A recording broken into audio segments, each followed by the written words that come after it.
Students, welcome to unique knowledge guru. आज के इस लेक्चर में हम लोग डिस्कस करेंगे मानव रोग के बारे में और इसमें दो टॉपिक कवर करेंगे। एक है परजीवी द्वारा होने वाला रोग के बारे में और दूसरा जीवाणु के द्वारा होने वाले रोग के बारे में। तो आइए लेक्चर को शुरू करते हैं और देखते हैं कि परजीवी के द्वारा होने वाले रोग कौन कौन से हैं।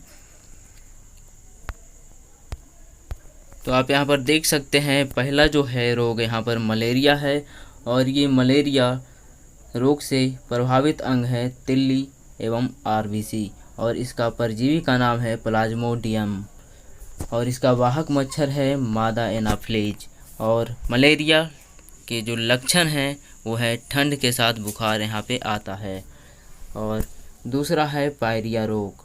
पायरिया रोग से मसूड़ों अंग प्रभावित होता है और इसका परजीवी का नाम है एंटी अमीबा जिंजीबेलिस और इसका कोई भी वाहक मच्छर नहीं है।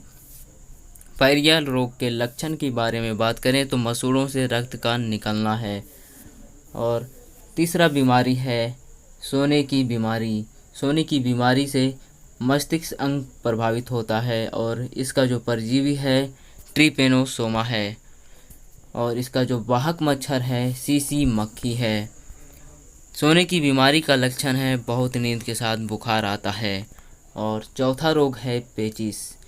पेचिस आंत को प्रभावित करता है और इसका जो परजीवी है एंटी अमीबा हिस्टोलिटिका है और इसका भी वाहक मच्छर नहीं होता है। पेचिस का लक्षण है श्लेष्मा और खून के साथ दस्त का आना। और पांचवा और लास्ट रोग है कालाजार।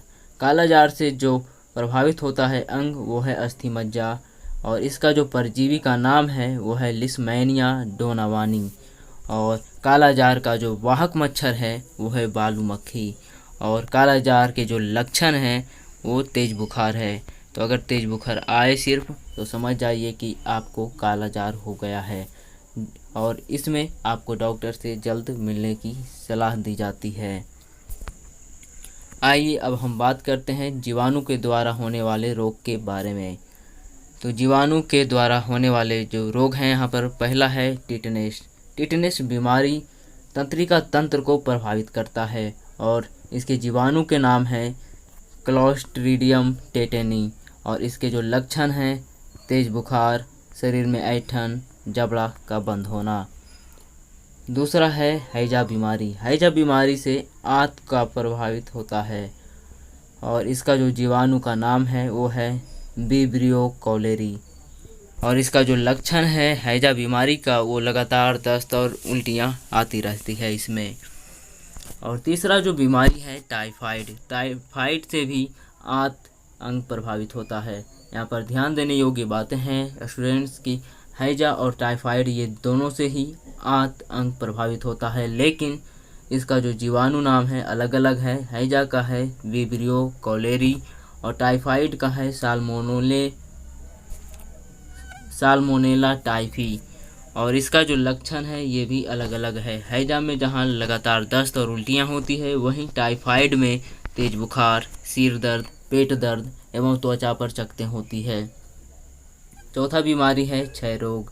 क्षय रोग से प्रभावित अंग जो है वो है फेफड़ा और इसके जीवाणु का जो नाम है माइकोबैक्टीरियम ट्यूबरकुलोसिस और इसका जो लक्षण है बार बार खांसी आता है और खांसी के साथ कफ भी रहता है और रक्त भी निकलता है। और पांचवा बीमारी है डिप्थीरिया और इससे जो अंग प्रभावित होता है वो है श्वास नली और इसके जो जीवाणु के नाम हैं ये है कोरोनी बैक्टीरियम डिप्थेरी और इसका जो लक्षण है सांस लेने में कठिनाई होती है, दम घुटता है, हल्का सा बुखार रहता है और वजन भी साथ में घटता है। अगला बीमारी है प्लेग।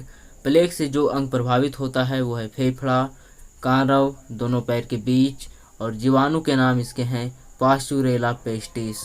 और प्लेग का जो लक्षण है इसमें बहुत तेज बुखार होता है, शरीर पर गिल्टियाँ भी हो जाती है। और अगली बीमारी है काली खांसी और इससे जो प्रभावित होता है अंग वो है श्वसन तंत्र और इसके जीवाणु का नाम है हीमोफिलस पर्टुसिस और इसका लक्षण है कि लगातार खांसी आते रहता है। तो अगर लगातार खांसी आए तो समझ सकते हैं कि आपको काली खांसी हो गया है और इससे श्वसन तंत्र का खतरा हो सकता है।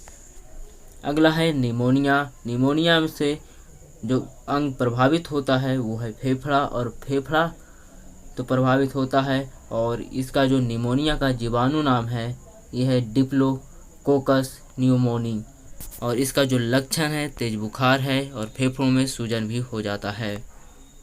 अगला है कोढ़ बीमारी। कोढ़ बीमारी से जो हमारा प्रभावित होता है अंग वो है तंत्रिका तंत्र का त्वचा, और इसके जो जीवाणु के नाम है वो है माइक्रोबैक्टीरियम लेप्री, और इसका जो लक्षण है शरीर पर चकत्ते हो जाते हैं और तंत्रिकाएं भी प्रभावित होती है। अगला है गोनोरिया बीमारी।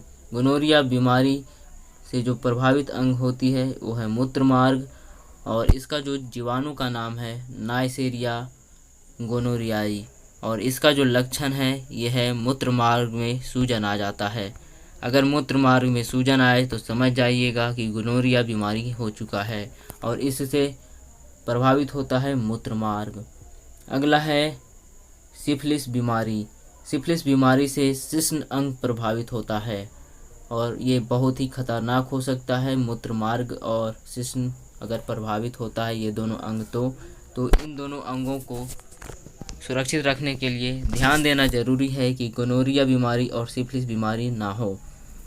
सिफिलिस बीमारी का जो जीवाणु है उसका नाम है ट्राइपोनमा पैलिडम, और इसका जो लक्षण है शिश्न में घाव हो जाता है। तो अगर शिश्न में घाव हो तो समझ जाइएगा कि सिफिलिस बीमारी हो सकता है, और इससे आपका शिश्न अंग प्रभावित हो सकता है। तो आज के लेक्चर में बस इतना ही। आप सभी से अगले लेक्चर में हम डिस्कस करेंगे कि वायरस से होने वाले कौन कौन से रोग हैं। तो यहाँ तक आप सभी को देखने के लिए बहुत बहुत शुक्रिया। चैनल को सब्सक्राइब जरूर कर लें और बेल आइकन को प्रेस करके नोटिफिकेशन को ऑन जरूर कर लें, और कमेंट बॉक्स में अपनी राय ज़रूर दें कि ये वीडियो कैसा लगा है, और अपने दोस्तों के साथ भी ज़्यादा से ज़्यादा शेयर करें। यहाँ तक देखने के लिए फिर से बहुत बहुत धन्यवाद।